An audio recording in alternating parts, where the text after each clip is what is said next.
ibaratnya untuk Ya. Pasien dia TB paru on off AT. Jadi on off AT itu maksudnya dia pakai obat ya. Jadi kan TB paru itu ada dua. Ada yang nggak pakai obat, ada yang pakai obat. Kalau yang pakai obat itu dia obatnya setiap hari selama 6 bulan atau yang selama 12 bulan. Ya, tergantung dari tingkat keparahan penyakitnya atau dari seberapa banyak bakteri TB yang ada di dalam badannya. Nah, TB ini dia biasanya restriktif, ya termasuk dari penyakit paru restriktif. Tapi pada beberapa kondisi biasanya dia terjadi atau diperparah oleh penyakit paru obstruktif. Nah, pada kasus ini kasus real ya, kasus real. Ini kasus saya ambil dari kakak tingkat kalian yang lagi praktek di persahabatan. Jadi pada kasus ini uniknya adalah si pasien ini yang pertama dia perokok, ya perokok berapa tahun tuh dari umur 30 sampai 2022 nggak tahu saya sekarang tuh berarti 1957 kalau ke sekarang berapa tuh usianya? 65. 65. Berarti udah 35 tahun dia merokok. Ya, nggak tahu deh parunya udah kayak mana tuh. Jadi udah 35 tahun dia merokok. Nah, penyakit paru obstruktif itu kan bisa terjadi disebabkan oleh karena riwayat merokok ya. Jadi pada kondisi si bapak ini, uniknya dia adalah dia sudah membentuk fisiologi adaptasi sendiri di dalam tubuhnya. Dia datang ke poli, nggak dirawat. Dia bukan pasien rawat inapnya persahabatan ya. Dia datang ke poli karena memang ada keluhan sesaknya, gitu.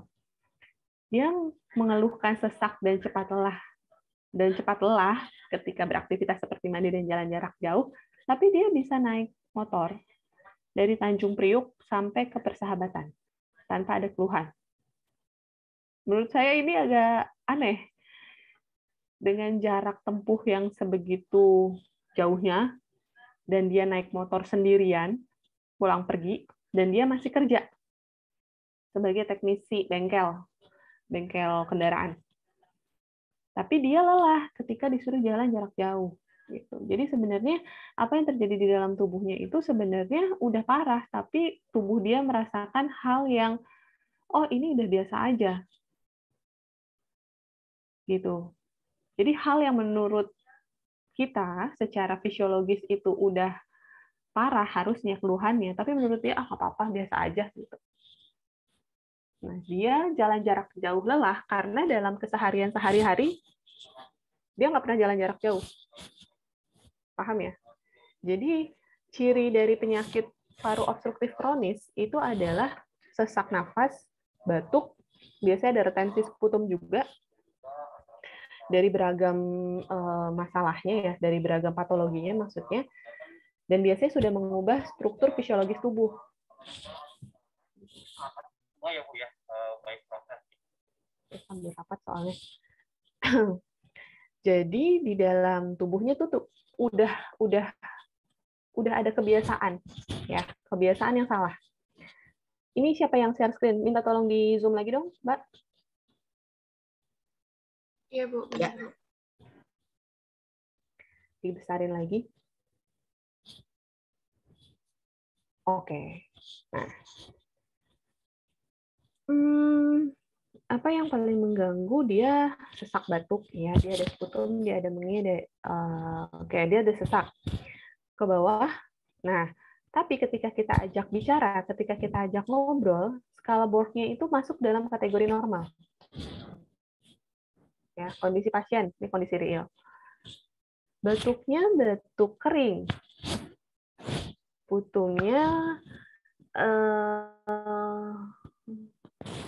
Putumnya kental tapi tidak berwarna. Ya. Kemudian ketika dilakukan auskultasi di anterior dada maupun di posterior, itu terdengar ada suara ronki, tapi nggak nyaring. Nah, setelah diskusi, sepertinya di dalam badannya si Bapak itu ada fibrosis akibat dari si TB parunya. Ya, jadi sebenarnya ini kondisinya adalah penyakit paru restriktif dan obstruktif. Gitu, dia nggak ada nyeri dada.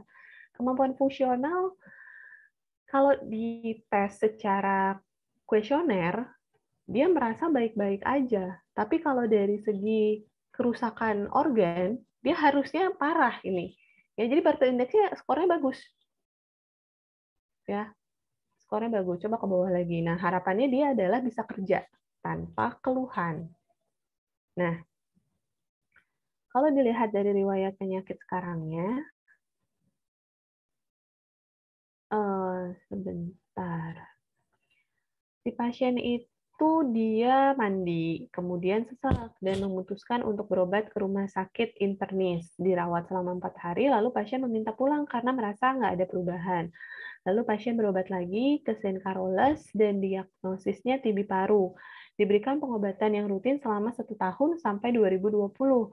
Kemudian pasien merasakan sesak setelah dilakukan pengobatan TB selama setahun di St. Carolus.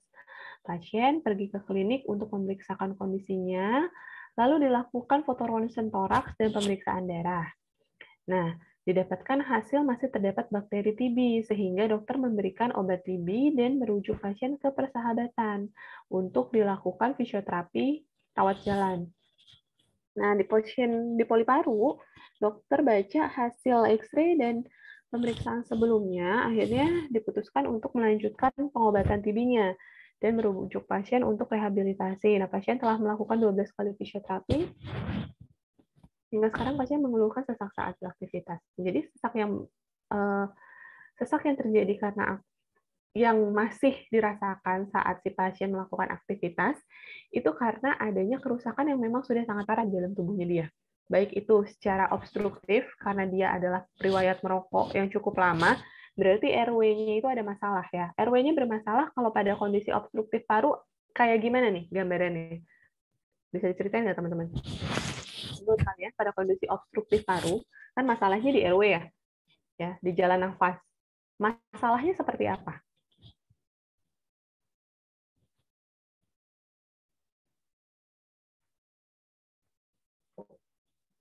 Mana menurut kalian?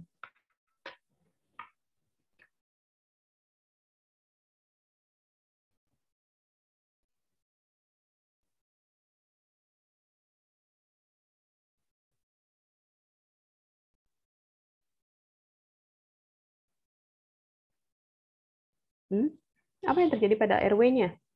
Pada jalan nafasnya? Ketika seseorang mengalami obstruksi.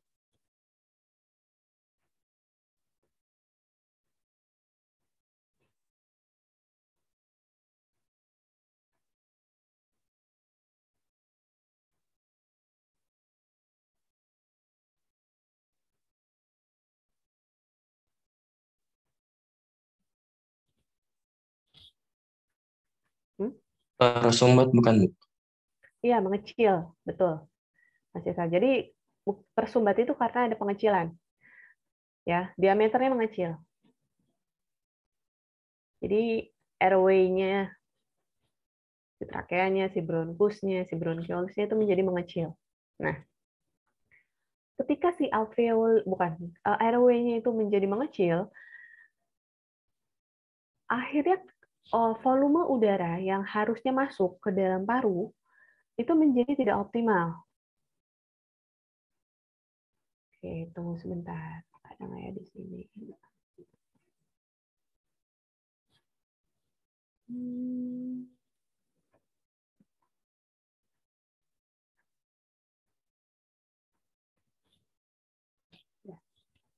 Nanti kalian kalau belajar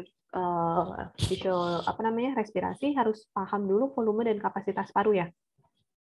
Volume paru, kapasitas paru itu apa bedanya volume, apa bedanya kapasitas. Ya.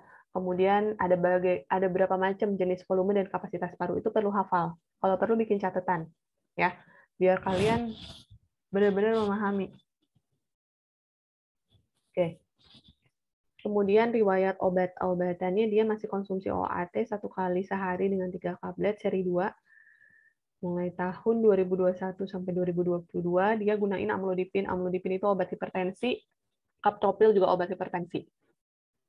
Gitu ya. Nah, pada riwayat penyakit keluarga yang perlu ditanyakan adalah apakah terdapat anggota keluarga yang memiliki TB juga. Karena TB biasanya menular dan biasanya keluarga yang tinggal di sekitar atau di inner circle-nya si pasien ini itu harus menjalankan PHBS atau perilaku hidup bersih sehat, mulai dari pemisahan alat makan, penggunaan masker selama berinteraksi, kemudian penggunaan masker ketika tidur dalam satu kasur yang sama. Ya. Kemudian riwayat psikososialnya adalah mulai dari ekonominya dia bagaimana dia bisa menjalani seluruh rangkaian program pulmonary rehabilitation tersebut, apakah bisa full atau enggak. Ya, biayanya dari siapa? Dari asuransi dari pemerintah atau dari swasta. Lingkungan tempat tinggalnya juga harus dilihat, apakah ventilasi udaranya bagus, pertukaran udaranya bagus, kemudian apakah di sekitar lingkungannya itu terdapat hewan-hewan, maksudnya hewan-hewan jalan kayak kucing liar, apakah dia juga punya hewan peliharaan, ya, gitu. Apakah ada anak kecil, cucu, ya, yang tinggal bersama dengan dia, yang sering berinteraksi dengan dia, karena TB itu menular ya lewat udara, gitu. Nah, untuk pemeriksaan objektifnya, dari segi vital sign dia masuk dalam kategori yang normal ya, dalam batas normal. Tekanan darahnya juga bagus, berarti dalam artian dia terkontrol karena minum obat juga. Ke bawah lagi. Nah, pemeriksaan di sini. Coba kita lihat. Nah, pemeriksaan apa yang perlu dilihat adalah wajah dulu ya. Apakah wajahnya normal, pucat, atau ada odem? Pada kondisi pasien ini, dia wajahnya tampak pucat. Karena dilihat dari, tampak normal. Konjungtivanya yang, yang anemis. Konjungtiva yang anemis atau pucat. Jadi di bawah mata kita ngeceknya di bawah mata ini merah atau nggak berwarna. Kemudian adakah sianosis atau enggak? Pada kondisi ini dia tidak ada sianosis. Nah, lehernya ada. Kalian udah belajar cara mengukur posisi trakea? Belum. Jadi pada kondisi-kondisi tertentu yang memang sudah sangat parah kasus patologi respirasinya, trakea itu bisa berubah. Ya, kalau misalkan kalian palpasi trakea kita, cara palpasi itu pakai 3 jari gini, diletakkan di sisi medial dari klavikula. Jadi tengah, itu di tengah-tengah sini. Ya, di sternal notch-nya, kemudian jari telunjuk dan jari manisnya itu di antaranya. Jadi 3 jari ini. Nah, kalau misalkan dia tegak lurus, si trakeanya, maka ini normal. Tapi kalau pada kondisi tertentu, misal dia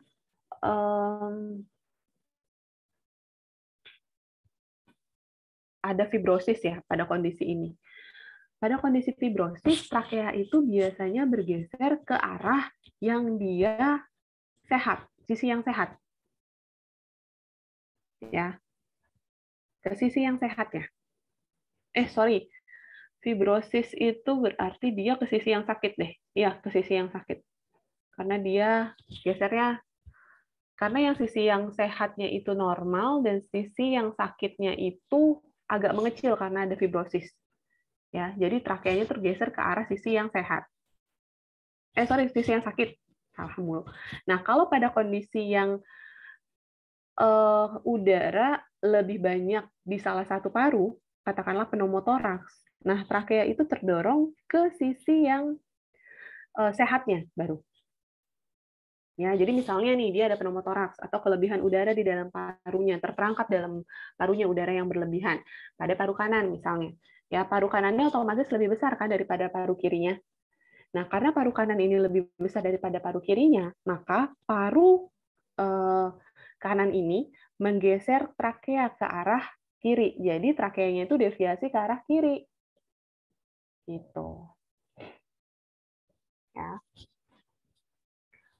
Nah, dilihat juga kelenjar getah bening pada leher. Kita palpasi. Palpasi itu menggunakan 3 jari ya. Jadi jangan menggunakan palpasi itu hanya dengan 1 jari. Nggak boleh. Ya, secara etik itu nggak boleh. Ya, kesannya nggak baik. Jadi ketika kita akan melakukan palpasi menggunakan 3 jari, kita palpasinya mulai dari belakang kuping sampai ke arah leher tengah. Apakah ada benjolan? Nah, adanya benjolan ini menandakan adanya inflamasi. Adanya inflamasi menandakan adanya serangan bakteri maupun virus. Pada kondisi ini, kelenjar getah beningnya ada gerinjel-gerinjel kecil-kecil. Gitu ya. Kemudian upper ekstremitas. Biasanya ada clubbing finger. Clubbing finger ini menandakan adanya masalah pada perfusi jaringan. Berarti aliran darah, sirkulasi darah dari dari paru, jantung ke seluruh tubuh itu nggak optimal, nggak berjalan dengan baik. Kemudian kita perlu juga cek adanya atrofi atau enggak. Atrofi pada otot-otot pernafasan tentunya, ya, selain dari upper ekstremitasnya. Kalau misalnya pada kondisi dia habis rawat inap, atrofi pada kondisi habis rawat inap, biasanya kan imobilisasi lama tuh. Ketika imobilisasi lama, otomatis nggak bergerak kan, tiduran aja. Nah, otot itu biasanya akan mengecil. Kelihatan dari muscle belly-nya yang nggak tampak, nggak kebentuk. Gitu. Kemudian udem, cara memeriksa adanya udem apa enggak ditekan di area yang tampak udem. Ditekan, ya, ditekan seperti ini, misal udem gitu ya, ditekan. Nah, kalau ternyata dia udemnya berisi cairan, dia akan lama baliknya. Namanya pitting udem.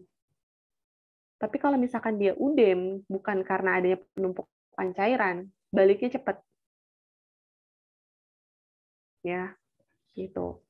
Kemudian pada kondisi lower extremity kurang lebih sama.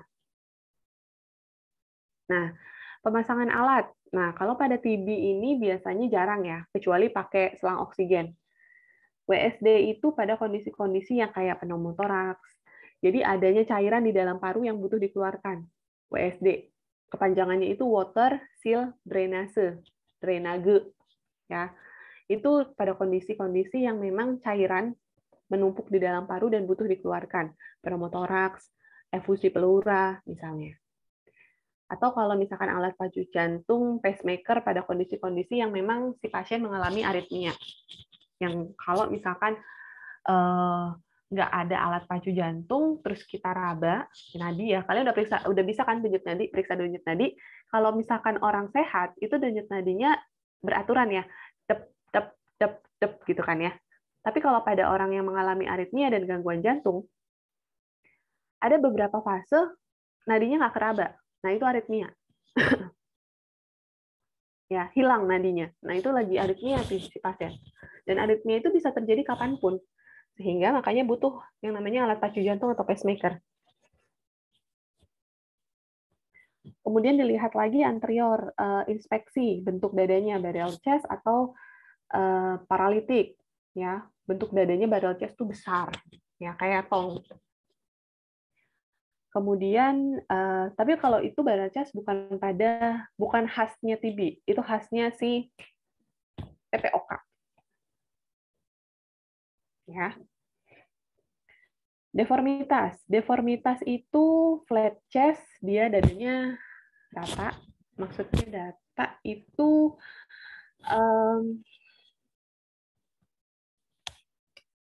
adanya masalah pada otot pernafasan. Ya, adanya atrofi pada otot pernafasan yang menyebabkan terjadinya flat chest. Kalau pectus excavatum ini harusnya excavatum, pectus excavatum itu di sternumnya, ya taji tulangnya, di sternum di bawahnya itu dia cekung, ya. Nah, kalau pectus carinatum itu dia menonjol, jadi kayak ada tonjolan. maju. Nah, yang berbahayanya adalah pada kondisi pectus excavatum, karena dia mendelep ke dalam, cekuk ke dalam, berarti toraks itu menekan paru-paru. Sehingga pada kondisi pectus excavatum, hati-hati ketika melakukan mobilisasi chest mobilization. Ya, khawatir karena si sternum yang masuk ke dalam tadi itu justru melukai si paru. Gitu. Kemudian adanya flattening unilateral atau enggak, prominence, oke, body arm distance. Jadi kita juga dicek body arm distance itu ketika dia berdiri dengan posisi anatomis tahu ya, kedua tangan samping terus menghadap ke arah depan tangannya, supinasi ya. Nah, jarak antara badan ke tangan, ke kedua tangan kan biasanya ada jaraknya ya. Ya, itu dicek berapa untuk mengetahui kecenderungan posisi tubuh atau untuk mengetahui pengembangan parunya. Itu juga bisa kelihatan dari body arm distance-nya. Gitu. Kemudian ada varises thorax apa enggak? Ini jarang banget kalau varises thorax. Posterior kita lihat adakah forward head atau enggak. Skoliosis oke. Ini umum ya. Kemudian dinamisnya pola nafas ada nggak di bawahnya? Oke, dilihat tadi ada gambarannya nih. Pola nafas itu kata lagi. Nah ya, pola nafasnya seperti apa dan gimana? Beraturan apa enggak? Pola nafasnya ini kita cek, dilihat ya.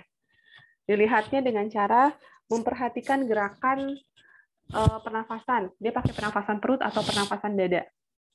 Pada pasien-pasien yang menggunakan pernafasan perut, biasanya dadanya flattening chest. Ya, jadi dadanya nggak ikut mengembang. Seharusnya kan seorang manusia itu menggunakan pernafasan diafragma.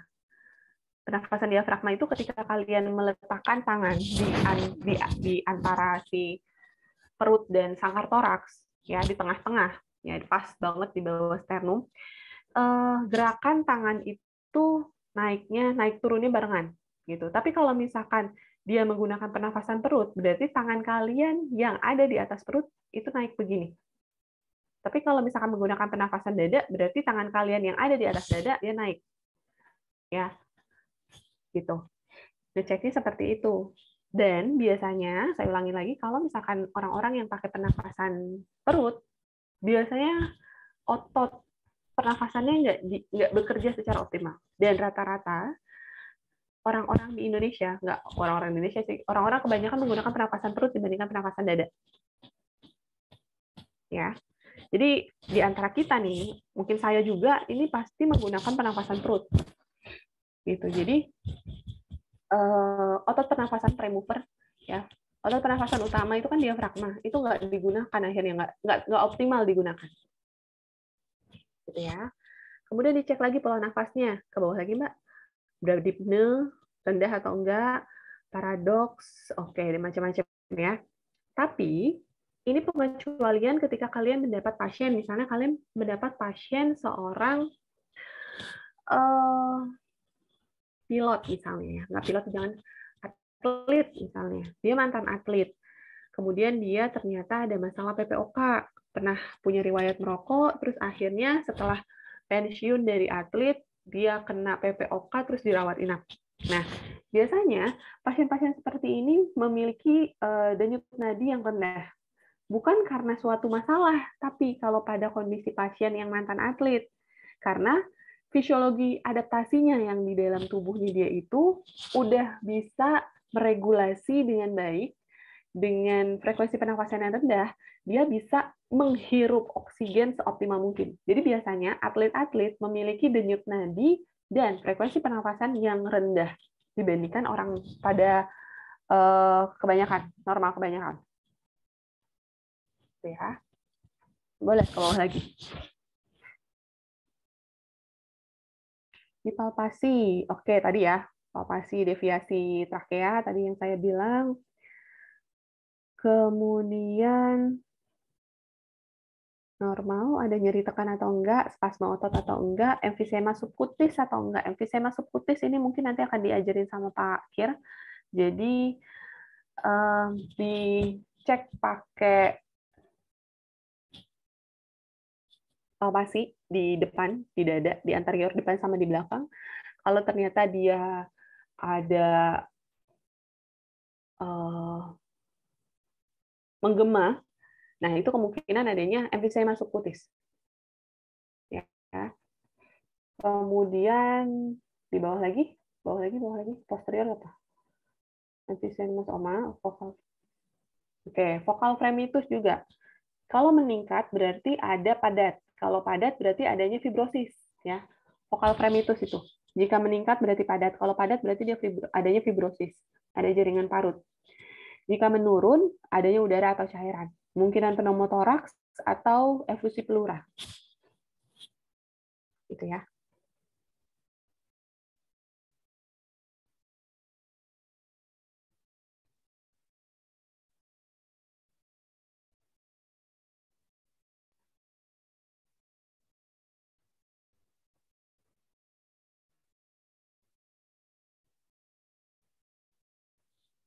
Oke. Nah, ini untuk auskultasi nanti dibaca dulu ya, baru nanti dicoba denger deh. Ini yang menggunakan stetoskop. Kemudian ke bawah ada stetoskop kan masing-masing? Ya, oke. Ibu Boleh mohon maaf, saya izin stop share dulu karena laptop saya lag, Bu. Nanti saya kirim ke Melin ya, Bu. Oh ya, boleh. Ya, Silakan.